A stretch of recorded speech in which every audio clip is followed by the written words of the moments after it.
So, Bismillah, Ar-Rahman Rahim. Dear brother, as you know, I don't like to waste time, even though I do it inadvertently, as we all do. Sort of. I'm getting better at not wasting it. However, for today's purposes, I just want to try as best I can to remember what it is that we talked about 2 weeks ago, and I'm not sure that I do. You see, We were speaking on I'm the subject of the QaReeN. yeah, I know, QaReeN. I know, Yeah. but I don't remember everything that we discussed and you discussed. So many things are proactively and retroactively inhibiting our memories, even as the best of us, as we try to be expert students. You see, we still have these human failings. And Absolutely. I thank God for those as well, because they Indeed. kind of keep us humble, don't they? Indeed. So, with that being said, what I do remember is that I came away from that discussion with the impression that a lasting impression that the the overall meaning of the QaReeN is something that is a generous stretching of the truth, if you will. And I remember asking you, I said, well, can that be then personified? And you answered in the affirmative that it could be personified. And my occult knowledge reminded me immediately of the fact that there are people out there who sit in their circles and light candles, and they create these thought forms. You see, and they imagine these thought forms to have power, and it's part of their ongoing, I suppose, propaganda exercise that overcomes the will of their victims. Whoever they're trying to victimize with their propaganda, they actually do this. Now, we know that the elitist experts who are always winning the war, the propaganda war, they just simply decide, well, based on social studies and psychological assessments of what motivates people, how to motivate the masses to purchase this or accept a falsity as truth, Himmler's sort of thing. We're going to repeat it so many times, and then it must be true, you see. Well, these egregori, which are sort of created thought forms on the part of the cultists, and some of those elitists, they sit in the same circles, and they use both approaches. They try to create some monstrous thought being, boogeyman, if you will, and this goes out as a thought form. Now, I know this is a reality because I also know that in the healing profession, you can also, how shall I say, assist the placebo effect, you see, because the placebo effect hasn't fully been studied, and then they can't explain it, because people who are equally sick, 30% of them are going to get better no matter what you do, you see. And then there are healers out there and say, see, I did it. And that's not true at all. So that's also a falsity. But you can assist this placebo effect, which has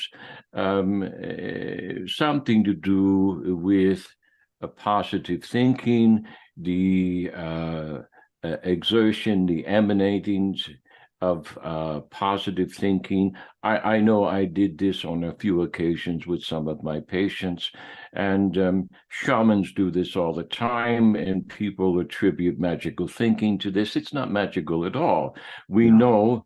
know from the exercise of crystallization of water experiments and other such noetic sciences that thought, and we also know from the study of physics that human thought and human presence affects anyone in the room, and it also affects the response of the experiment, no matter what it is. So we're constantly outgassing, if you will, these electromagnetic forces, and our presence and our thought as part of that presence emanates. It's kind of like a radiation, and this all has to be thoroughly examined from a scientific perspective. So the reason I'm saying this is that, you know, over these last 2 weeks, in between this, that, and the other thing, and so many numerous things that you and I attend to in our normal lives, I think about this thing that you said about the QaReeN, and I said, well, you know, it can be personified. Personified what? As a thought form. Let's just say, okay, we look at the Lord of the Rings here, and we've got this little golem character, and yeah, I know he's just a friendly little hobbit in his former life. Then he murders somebody over the ring, and he changes. Okay, he's no longer this nice little friendly guy next door living in a tree stump. He's you know, he becomes a murderous bastard. I mean, he's really evil, and he's possessed, you see, by this ring of power. He's possessed by the fact that it can give him power over other people. So this egregore, he's a personification of the egregore in Tolkien's imagination there.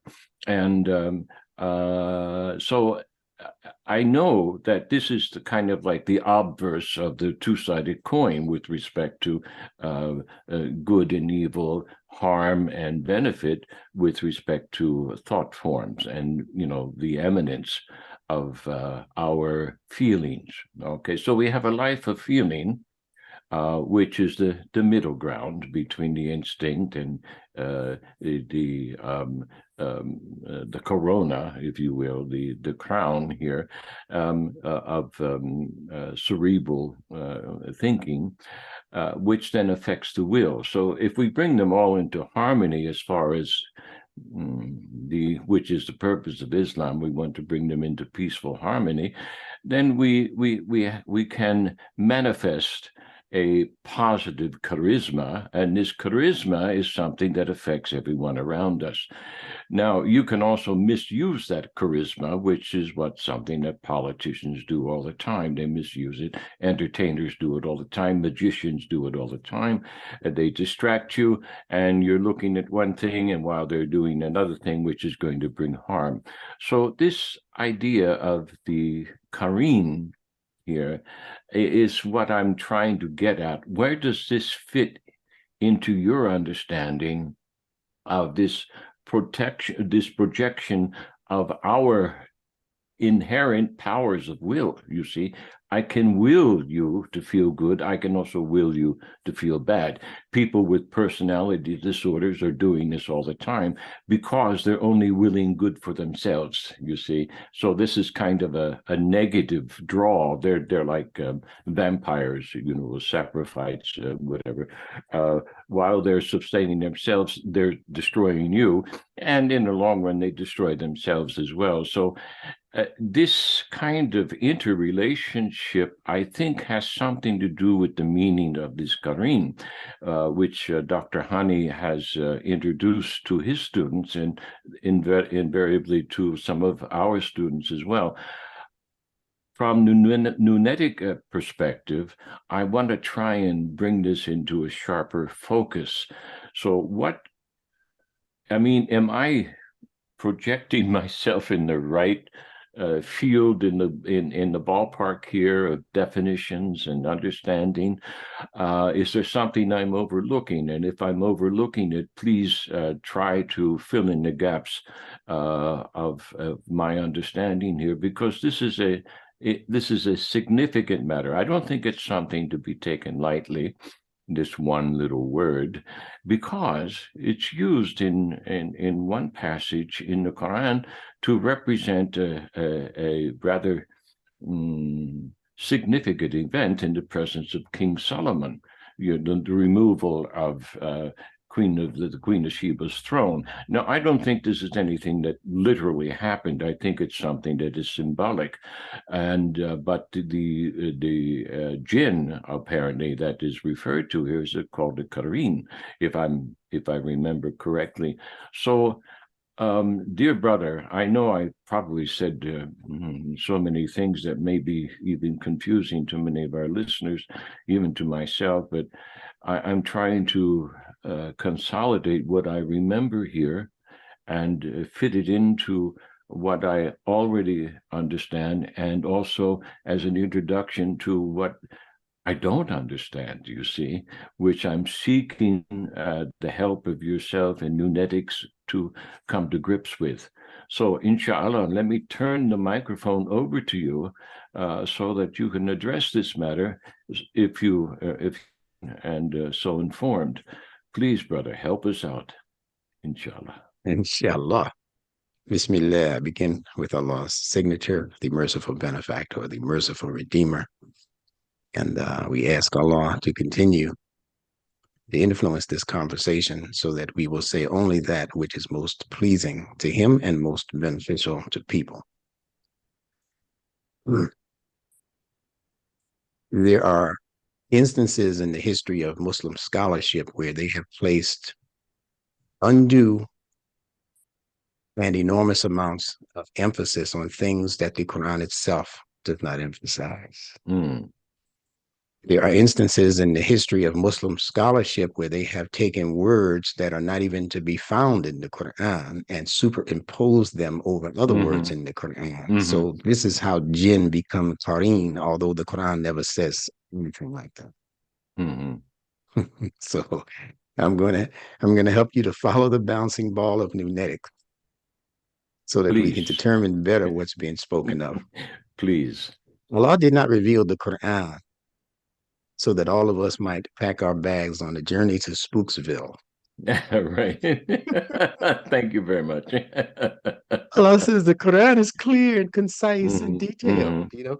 Yes. And it addresses every facet and every level of our human development. That's what guidance is for. It wouldn't be guidance if it was to take us into La La Land.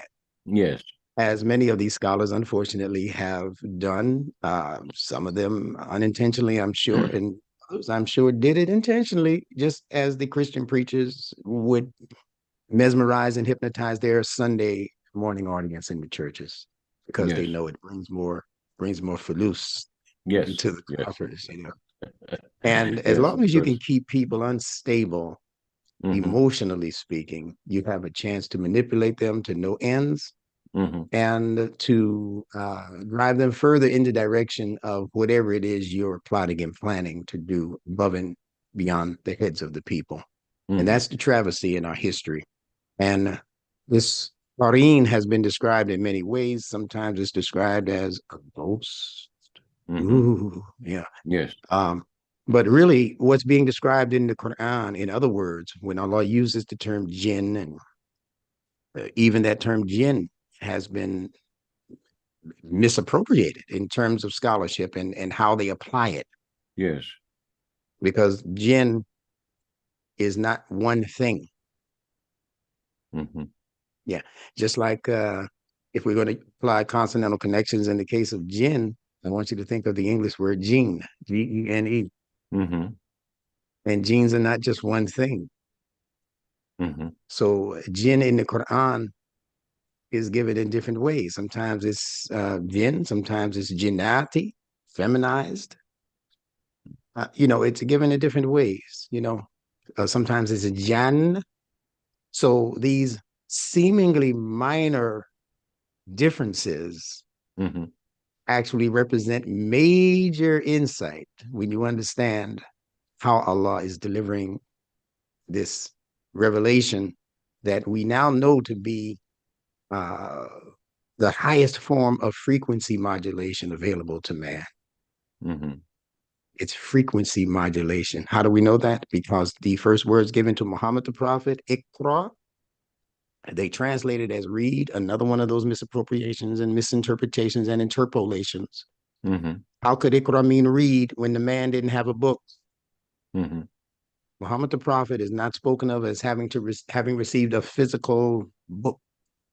So when Allah said read, what was Muhammad reading? Mm-hmm.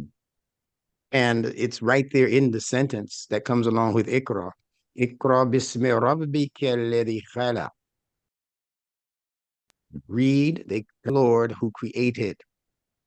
Khalaq. So it's talking about creation, reading creation. How did you read creation? Creation is full of frequency signatures. Mm-hmm. Of So you course. have to get busy learning the differences between these frequencies. Mm. Your brain, as you know, has frequencies, alpha wave, Yes. beta wave. You know, these are frequencies Of that Allah course. wants us to tap into. And the Yes. more we tap into them, the less the social conspirators will have in terms of power over us, because all they're doing is manipulating our frequencies Yes, of and course. keeping us stupid, Stupid believing is in the things, as yeah. Stevie Wonder Mm-hmm. said. Stevie Wonder said, when you believe in things you don't understand, then you suffer. Yeah. Superstition ain't the way. Yeah. Right. So they have the majority of us wallowing in superstitious ideas, including this whole idea behind the QaReeN. Mm-hmm. And I'm so you can't just start interchanging where, oh, where you see QaReeN, it means jinn. Where you see QaReeN, it means this. Where you see QaReeN, it means that. No, you have to follow the logic of what Allah is establishing about that particular thing. Now, I said all of that to say this, that all of these depictions in the Quran are actually descriptions of things that are in you. Mm-hmm. They're in me. Yes. There's a very famous hadith Mm-hmm. that they associate with the word QaReeN, actually, where Aisha, the wife of Muhammad, asked, no, pardon me, someone, a Sahaba, a companion asked Aisha Mm-hmm. Mm-hmm. concerning her husband. And she said, have you not read the Quran? Mm-hmm. And then some scholars go on to add, they say, well, she said he was the Quran walking. Uh, All right. So he was the Quran walking. How come mm-hmm. you can't be the QaReeN walking? Mm-hmm. Because it's speaking to the same phenomena. Yeah. He was the embodiment of frequency Mm-hmm. regulation given to him by Allah to regulate his total being. Mm-hmm. The Quran, when you recite it, it's affecting your very chemistry. Yes. It's affecting how your brain operates and sees things, and how your ears hear things, and how your eyes regulate and assess things. Mm-hmm. That's the purpose of the Quran. It's not a book to be read during the month of Ramadan, and that's it. Mm-hmm. You're lucky to have it in a book form, Yes. because there was no emphasis on book form when Muhammad the Prophet himself was here. He was reciting, and they were memorizing, Mm-hmm. and then they were repeating, and as much as they would continue to repeat, those frequencies were operating upon their genetics. Mm-hmm. Because really what we're talking about is chemistry, biology, Mm-hmm. but that's what's being affected. Now, you know, as a person who's more familiar with the 50s and the 60s than I would be, I was born in 1959, but I hear stories. First of all, I have never, ever done anything in my life that they call getting high. I never got high off of anything. I've never drank alcohol, never Mm-hmm. smoked weed, Mm-hmm. nothing. That's me personally. Mm-hmm. Now,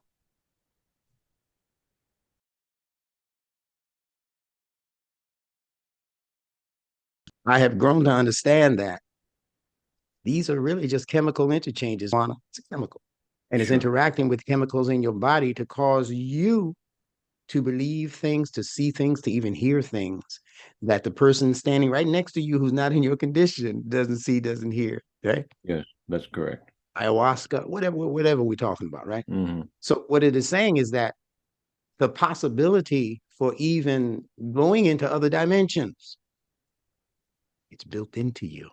Mm-hmm. Allah says that he is Lord of all the realms. Mm-hmm. Rabbil Alameen. He's the Lord of all the realms, not just the one you recognize when you wake up in the morning. But he Yes. has created simultaneous worlds that are right here with us right now, Doctor, as you know, right here Yes. with us, Mm-hmm. beings. Yes. that have been called ghosts and other things. Yes. But they're all here operating. They're all here pretty much minding their business. Mm-hmm. As long as we mind our business and don't tap into their world, don't tap into their realm. So Mm-hmm. Allah is allowing that, but it doesn't mean that we're supposed to live in those worlds with them. Yes, that's always been my position. Yeah. Yeah, this is true. So I said that about Quran and QaReeN to follow up on what I said last week about the transcendental connections between both words. That Quran has the Qaf, Ra, Nun as letters, and it has that in common with QaReeN, which also has the Qaf, Ra, Nun. And I mentioned also, I believe, Dhul Qarnayn. Yes, you did. The two Yeah, horns. the two-horned one, right? Mm-hmm.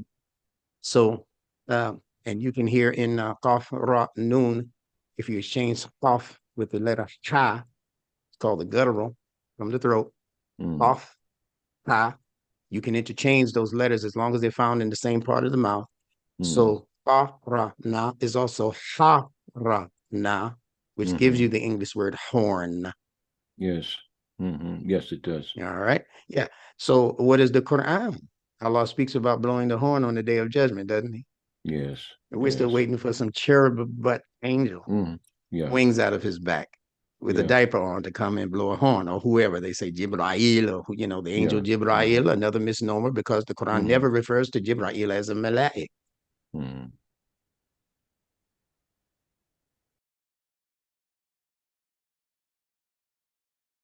He's never referred to as an angel. The angel Jibril, that comes out of hadith. So I'm saying these things, gently listen to us and respect what we say, to let them know not to place more emphasis on things that Allah has not himself placed emphasis on. Now, there are all kinds of possibilities within the genetic makeup of human beings and animals, but particularly human beings. So I have found that when I have correlated ideas in studying or from studying the genes and in reading what Allah had to say about the so-called invisible jinn, the world of jinni, which came to be called genie in mythology and in religion, right? That they correspond perfectly. So there are possibilities in you. You have that jinn in you. I have that jinn in me operating within my genie or within my genes, within my DNA. The same genes that they're manipulating right now under Dr. Fauci and whoever else, they're manipulating your gene, your jinn. They want to replace your native or fitra-based genes with fabricated genes. That's why you have all kinds of jinn in the Quran. It's explaining the phenomenon that's taking place right now. If we would just delve into it and study it, we would see their whole scheme in the Quran. So going back to QaReeN, let me just say this last word about the QaReeN. Yeah, sure. The Quran,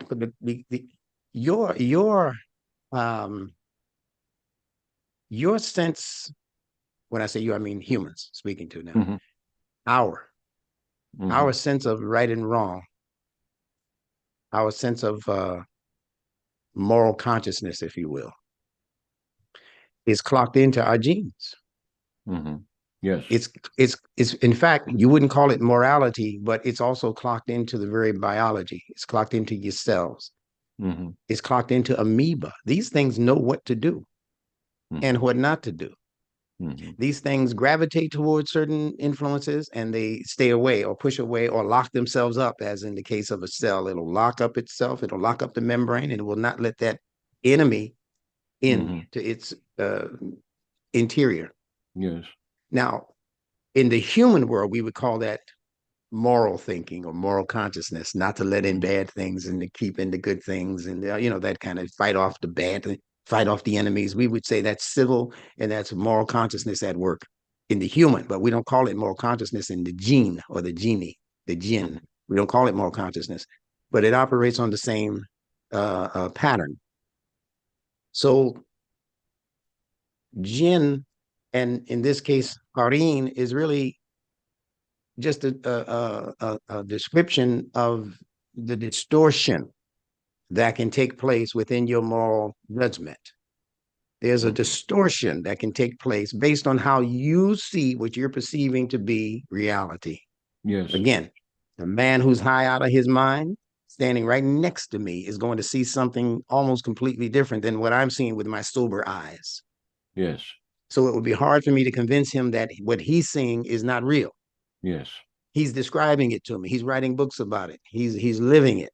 Mm-hmm. But it's a matter of some maladjustment in his chemistry that's doing that for him. So what is that saying? It's saying that the possibilities for all of those worlds are in you if the chemical composition becomes manipulated. Or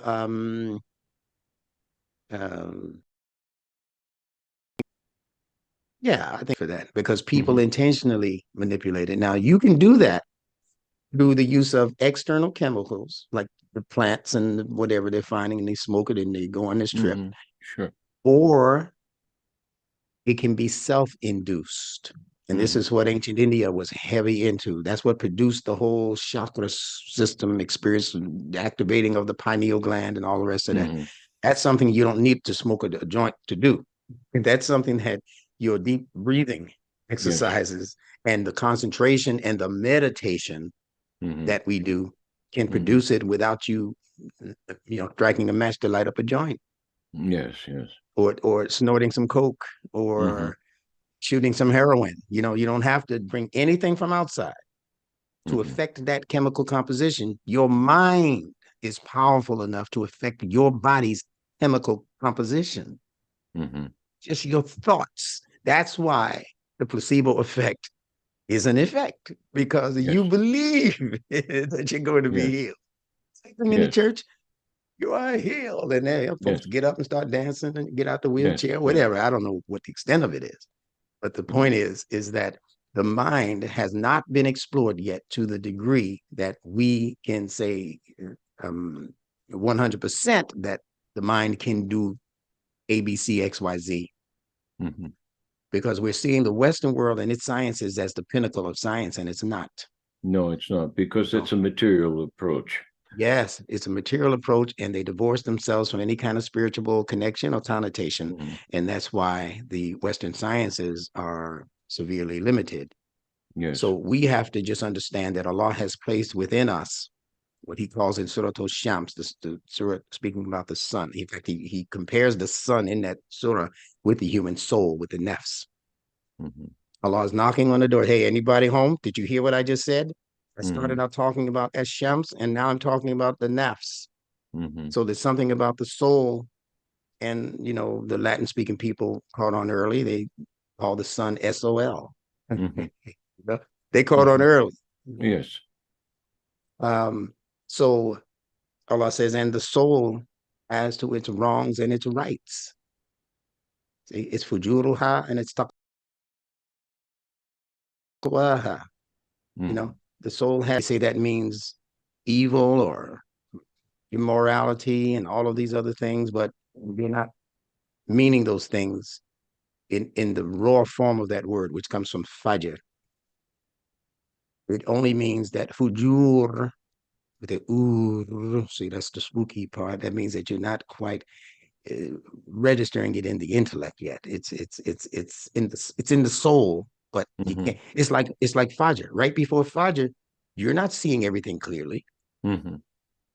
That's happening in you. That's a proclivity in your soul. Your soul has to dawn. That light has to dawn in your soul. But when it does, when the sun is just coming up and you're out there in the jungle and you hear something go, you don't know, what is that? Now, if it were 12 o'clock high, you probably know, okay, that was a zebra, that was a gazelle, But 4 in the morning, when the sun is just, you don't even see the sun, you just see the glow, and man, you heard something or you saw something, and something can be in the water, and what is that? It's just a frog. But in the fujur time, when it's not quite you perceive it as something totally different. So Allah says the soul has that capacity for limited insight into things that you would normally recognize intellectually, but you can't recognize them because they're still kind of spiritual in the dark. And then the sun has, then the sun also has, or the soul, I should say, has the capacity for taqwa. And taqwa just means a particular caution that dawns in the intellect once you're able to see right from wrong and you choose the right over the wrong. That's called taqwa. Mm-hmm. That's the same description that they give to the QaReeN, that there's some good QaReeN that try to lead Mm-hmm. you correctly, and there's some bad guys, right, amongst the QaReeN Mm-hmm. that lead you astray. Mm-hmm. It's a capacity within the human being's framework, is what I'm saying. So we Mm-hmm. should stop giving all of the credit to Ghost and Casper and all of these other made-up fictions that they put on Mm-hmm. us. I'm talking to the Muslims now, Yes. and we should start becoming more heavily invested in the sciences because Yes. it's the Muslim's job. My last word. It's the Muslim's job today to do what Muslims did not long after the passing of the Prophet, when they went out and they were heavily invested in science. Mm-hmm. And they began correcting sciences, even amongst the Greeks and others across the Yes. waters. So Yes. that's where we should be right now. We shouldn't be in Spooksville. That's not going to help us. That's what has hurt us. Mm-hmm. That we're thinking about jinns in the bathroom, close the door to the Mm-hmm. bathroom because the jinns are Mm-hmm. in, I got to worry about the jinns when I put my pants down in the bathroom. Come on, when I take a shower, Mm-hmm. jinn? Where are these creatures? They're in you Mm-hmm. and they're out there. That's frequencies. And if Mm-hmm. you're doing salat as Allah prescribed the salat and you're doing your dhikr, that's all the protection you need against Yes. anything that you don't know about. Allah knows about them, but Allah gives you means and Mm-hmm. measures and Mm-hmm. methods for protecting yourself against any anti-fitra frequencies that might visit you. Yes. Yes. I'm happy to hear you say this because it opens doors to further discussion. For example, these other worlds, these other dimensions, they're interwoven with this material realm.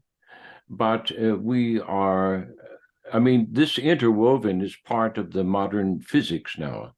And they're referring to these other worlds as other dimensions, and they're saying, well, we've got maybe 10 dimensions. Some people say as many as 22. I'm not going to sit here and say that I understand the physics, but I did do some work looking into cosmology because students asked me to do this years ago. And I have one lecture coming in the Campfire series that addresses cosmology. And in that cosmological record and lecture that I make, I refer to the modern astrophysics, and the astrophysics instructors and those who study these things are now saying, well, yes, we have these other dimensions.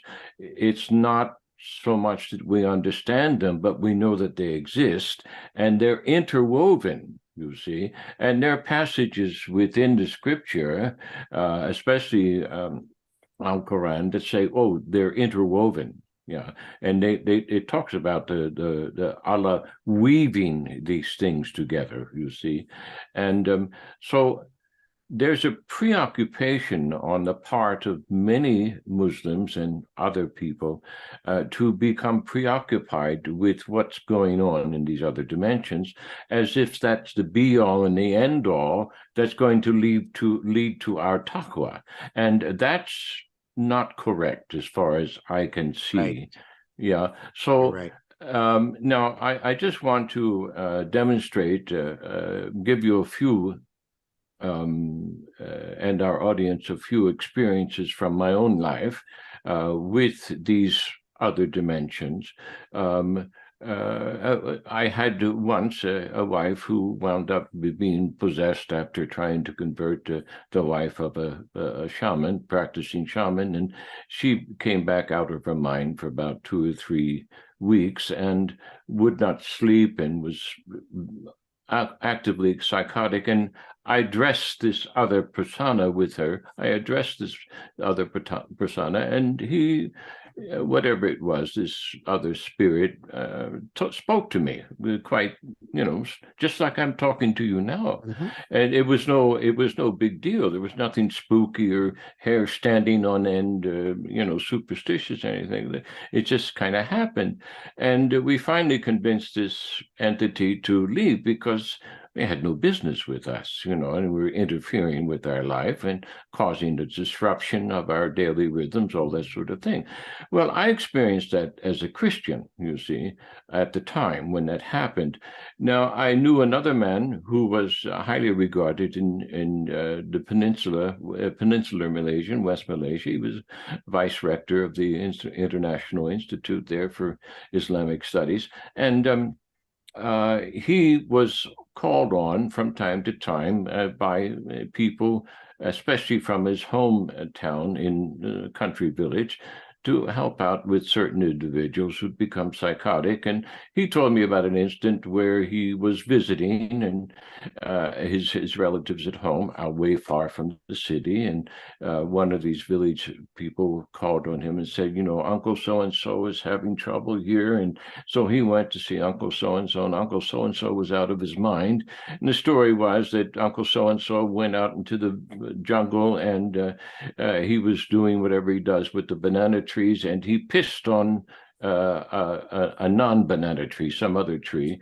and the jinn occupying that tree, that's what they said, was insulted, and then invested himself in this individual. And the man, instead of coming home, he climbed up into the tree and started drooling and cursing and all this sort of thing. So my friend went up to him, and he's still sitting in a tree there, and he addressed the jinn. The jinn gave him his name to whatever the spirit was, and they said, you're not permitted to do this. And the spirit said, look, he pissed on my home. He literally urinated on me and my family, and I'm not going to let him get away with that. So and so he my friend and the spirit had a discussion, and he finally convinced the spirit to just leave, because it was against the law, the spiritual law, okay, of these interwoven dimensions. That's pretty much it. And so the spirit said, okay, I'm out of here. Just don't let him, make sure he doesn't do it again, this sort of thing. And so then the guy comes down from the tree, he's back to normal. He doesn't have any real memory of what the events. And that experience pretty much was the same as my ex-wife's experience when she was possessed. She had some in and out of memory of the events, but for most of the part, she didn't really remember what happened. It was just something else. Now, I was living next to another family in northwest Malaysia for a time while I was teaching at one of the medical colleges there. And this family was a Thai family, and they were having a daughter getting married. And they were going to celebrate the wedding in their house. And so the day before the wedding celebration, some of their elders went around the house, and they were chanting, you see, and in preparation for laying the tables and bringing the chairs in and everything else. And the house had a bit of a garden around it, and so they were just walking around the garden, and they were chanting in Thai. And probably some of these chants were Buddhist chants, because they were Buddhist. So I asked the owner, the father of the bride, I said, what are they doing? And he said, they're notifying the spirits in the garden of the celebration. And they're asking them not to be upset, and asking their permission, you see, to invite all of these strangers, and just let them know that they're going to have a wedding party here, and not to be insulted, you see, this sort of thing. And he said this was Thai custom. So I put this experience in the context of other things that I had learned in other cultures as I traveled the earth. And there are many instances where you get local people who are closer to the earth, closer to the elements, who do similar things. They go out into the woods, or they go out or they address the hunter, for example, who goes out and apologizes to the bear he's going to kill, you see, this sort of thing. Or you understand what I'm saying? They're addressing these other dimensions that we're just mentioning here, and they do it without any sort of superstitious voodoo, it's just natural. So this reminds me of what I read about the ancient world and the mystery religion, occult, what is now occult, but their mystery religion exercises and rituals where there was no dualism. The continuity between these other Yes. dimensions and the physical dimension, it didn't exist. It was taken for granted that yes, these other beings are there, and we need to acknowledge them and just not necessarily ask their permission, but look, we're the boss, but we don't want to insult them. Okay, because we're living in some sort of a parallel dimension. It's interwoven. I know some people claim that they say that they can see these things, and I don't care about that. And I don't think that's necessarily what we need to be concerned with. My impression, my purpose for bringing this up is to reemphasize some of the things which you just implied with respect to normality here. Okay, these dimensions exist, they're interwoven, but we don't need to be preoccupied with them. If we're going to do something that might affect these other dimensions, we can just acknowledge their presence just like we acknowledge each other and get on with the activity, you see. We don't need to make a superstitious voodoo thing out of it, which people do, okay? And then I'm sure just as there's entities here on Earth in the material realm as dressed as human beings, they can decide to perform things with evil intent. There are probably beings in these other dimensions who want to do the same thing and are, maybe even tempted to do it because maybe they can get some benefit from investing themselves in a material world for whatever reason. But the Quran is not concerned about this, from what I understand. Right. Okay. That's and right. What you're saying is that, hey, this is not a big deal.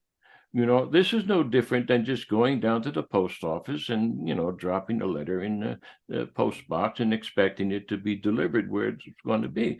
It's part of our existence, these other worlds. And don't concern yourself with them, because if you concern yourself with them, you're going to begin to invest yourself in things that are going to take you far from your destiny. You see, this is what I'm trying to get at here when I brought up this whole subject of the QaReeN, because you see, if we're going to invest ourselves in this idea of the QaReeN as some superstitious, superhuman entity that's visiting us for our benefit, kind of in a spooky way that's going to, hey, tell us what to do. We're missing the boat here. We're not gonna cross the river safely here. That's right. Is what I'm saying. Many of us have drowned already. Yeah. Am I on the right page here? Listen, you're not only on the right page. That page is in the right book, and that book is in the right library. So let me. First of all, let me just make sure I got this other thing right about the jinn and being on the tree. So, so there's a jinn who got pissed off for being pissed on. Yes, exactly. That's what the story is. Yeah, these jinns should maybe confer with their cousin jinns who live in the bathrooms, because they're getting pissed on all of the time. Yeah. Yeah.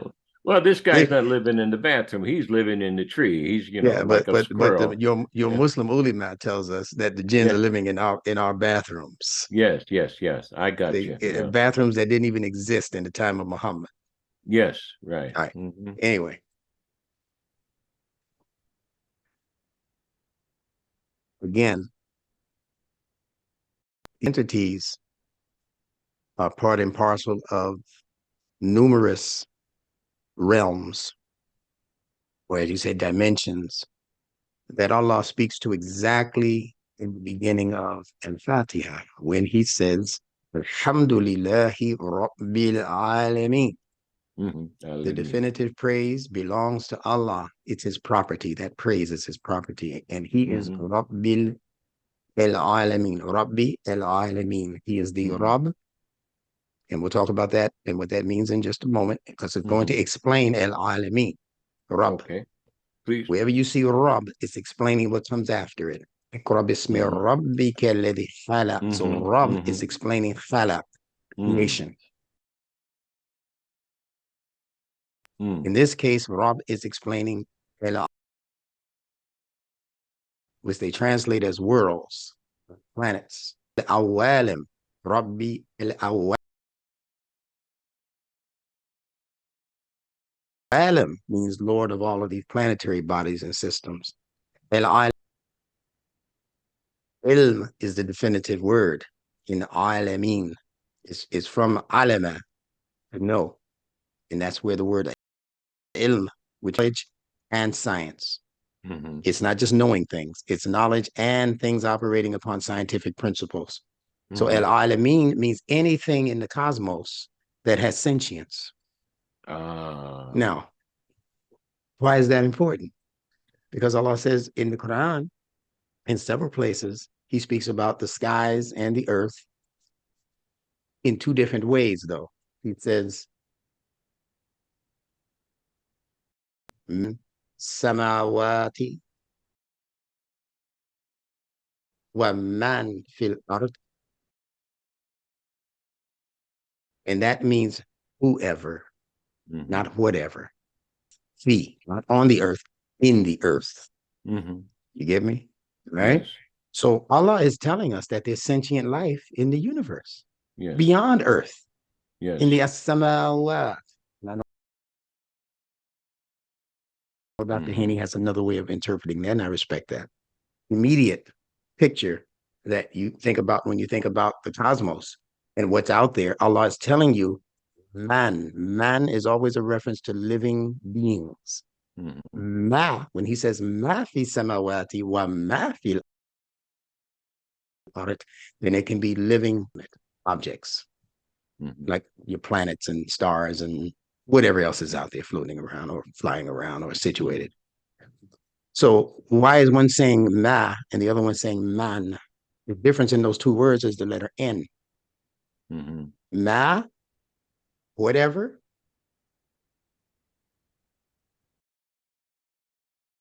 Man, which is nun, and nun means seed, according to Nunetics and its method.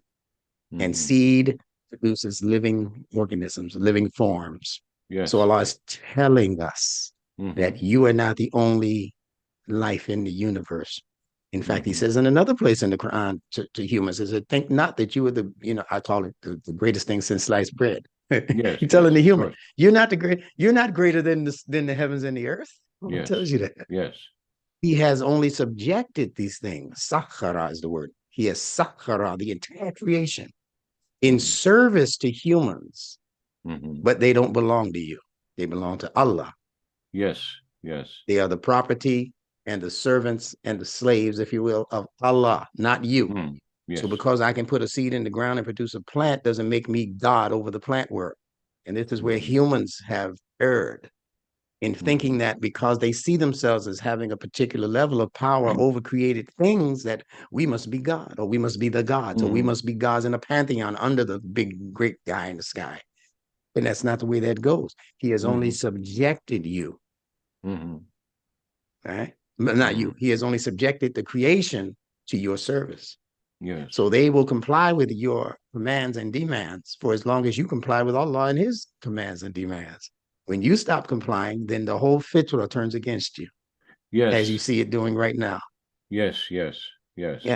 So no, these things are intended to Allah addresses it by saying that he is the Rabb, the one who is, they say evolver. I know you've heard that Rabb means the one who creates and then evolves that creation. I've given it another dimension, if you will. The term Rabb, I say that he is the one who is the involver / evolver.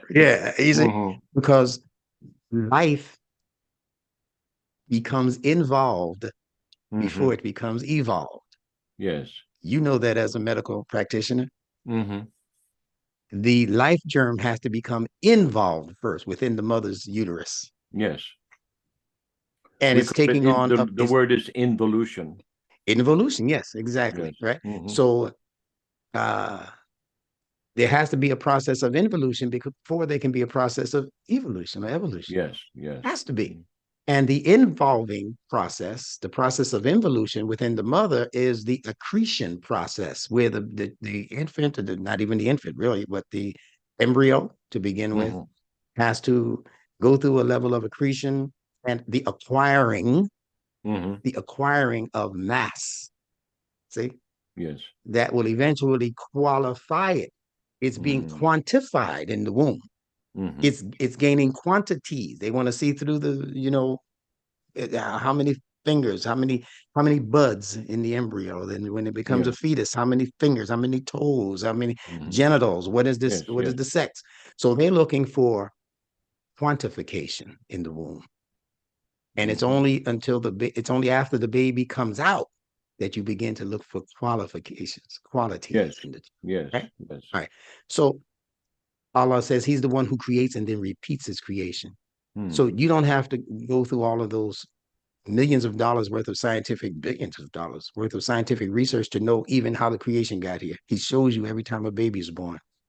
Creation begins in its involutionary stages first, where it's invisible, like those jinns and things we're talking about. That's the first creation. And you don't lose the involutionary because you're now crossing the threshold into the evolutionary. Yes. When the baby gets here, I don't mean to go spooky on people, but there's people in the sciences now who say that the baby is still living between two worlds. The world of that paradise, involution, that it was born out of, it still seems to see things. And speak to things. Before it has language, the baby seems to speak to things that you can't see. So we don't know. I'm saying Western science has not yet put its finger on it because it disrespects the idea of a spiritual existence on the most part. And when you're dealing strictly with the material, you're only dealing with the dense matter evolutionary end, but you're not dealing with the involutionary beginning. And that's what Rab, I believe, represents with its two B's.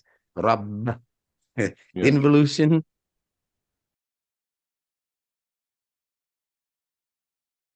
and evolution. And Allah is in charge of both. And both of those exist in all systems of information, all sentient beings, all dimensions are being brought from involution into evolution. Now, I know that's a little bit heavy for some of our students out there, but some of them like a challenge. Well, it's not just that. What you're talking about here is entering into the realms of epigenetics, and epigenetics is Western scientists are still trying to reduce it to some sort of material mechanism, but this is wrong because we now know social scientists have discerned this, that certain cultures are babies born into certain cultures do not just acquire their biases, but they already come into that society with a certain bias that is generations old.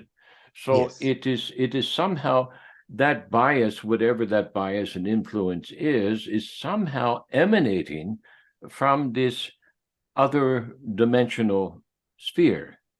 And it's still affecting the formation and the evolution of the child and within the womb, before the child can actually sit on at the mother's knee or the breast and the father's knee and begin to regurgitate, because there's influences there which are already in existence, and they have nothing to do with the material realm, but they affect the material expression.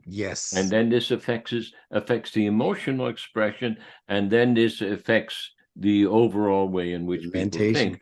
Scientists are trying to, medical scientists, geneticists are trying to come to terms with these epigenetic influences, and it is mind-boggling. It's just what the Quran says. Yeah, go ahead, take a look, and your vision is going to come back to be you worn out. confounded. You're going to be worn out. You're going to be confounded because Right. this is an area which you cannot comprehend. So this is an area which is bordering on the manifestation in our lives of what we call faith or iman.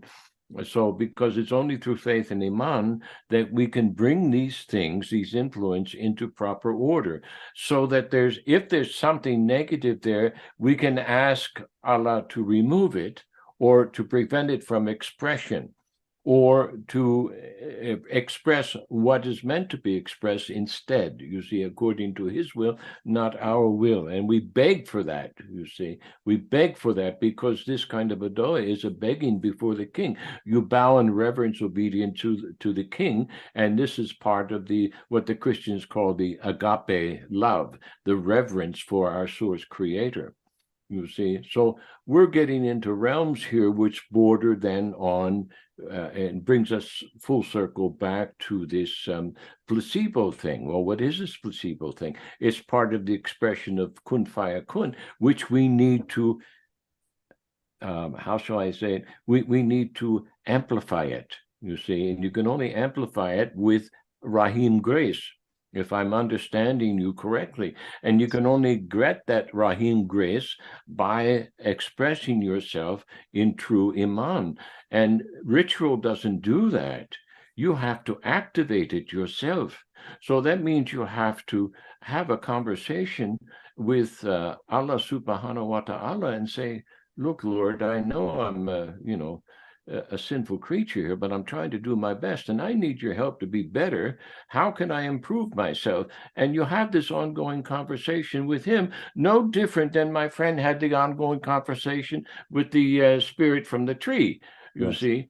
Now, he didn't bow down and worship to the spirit. He said, look, we're in charge here. You're invading a man who's supposed to be in charge. Okay, I understand he insulted you, but God did not give you that permission to insult him back. Okay, he's he's not at fault here. Okay, so you just leave because this is against the spiritual order.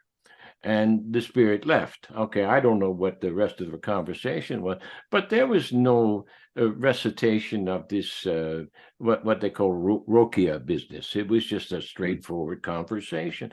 So, and that's what I had with my wife, who was possessed with the spirit, whatever possessed my wife. I had a straightforward conversation with him. So, okay, so I'm not going to say that reciting Quran doesn't have a beneficial effect. Of course it will, because the Quran is the Quran. But it's not a superstitious thing that we need to get involved in. We need to get rid of this idea of the spookiness. And with that being said, dear brother, I think we should bring it to an end here so we don't exhaust the time that our listeners want to give to us. But I would like to take this a step further next week, inshallah, and look into the relationship between Prophet Suleiman and what they considered to be the jinn or the QaReeN of his day. And let's take a look at those passages and whatever it is that Nunetics can offer us, so that we can further expand this understanding, so we can get rid of the superstitious nonsense, because all this superstitious nonsense is holding the Ummah back. Yes. And there are listeners who tune into us because, hey, we have this straightforward conversation here. There's no pretense. Sobering. It's very sobering. So for their sake, let's help pull them out of this mud that they've gotten into by the stretching of the story of the QaReeN in, in having to do with Dul al-Qarneen, see. Let's pull them out of the mud and see if we can't clarify the waters next week, inshallah. Inshallah. Thank you, sir. Wassalamu alaikum wa rahmatullahi wa barakatuh. Alaikum salam wa rahmatullahi wa barakatuh. Thank you for being with me once again. You're welcome. All right.